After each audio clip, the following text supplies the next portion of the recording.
பாருங்கள் தவுள் கட்ட மரம் பாருங்கள், ஃபுல்லாக தவுள் கட்ட மரம் தான். எவ்வளோ பெரிய மரம் பாருங்கள், தவுள் கட்டை பாருங்கள். இதெல்லாம் ஸ்பெஷல் தவில் கட்ட மரம்.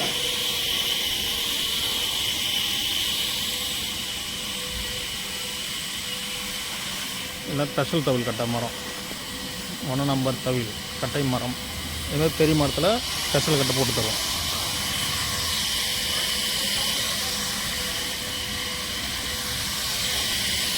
வேறு எவ்வளோ பெருசு மரம், அதெல்லாம் பாருங்கள் மரம், எவ்வளோ பெரிய மரம் பாருங்கள். அதெல்லாம் நம்ம மரம் தான், ஸ்பெஷல் தவில் மரம். பாருங்கள் எவ்வளோ பெருசாக இருக்குது பாருங்கள். எல்லாம் 1 நம்பர் தவில். இவ்வளோ பெரிய கட்டையில் தவில் போட்டு தரப்படும்.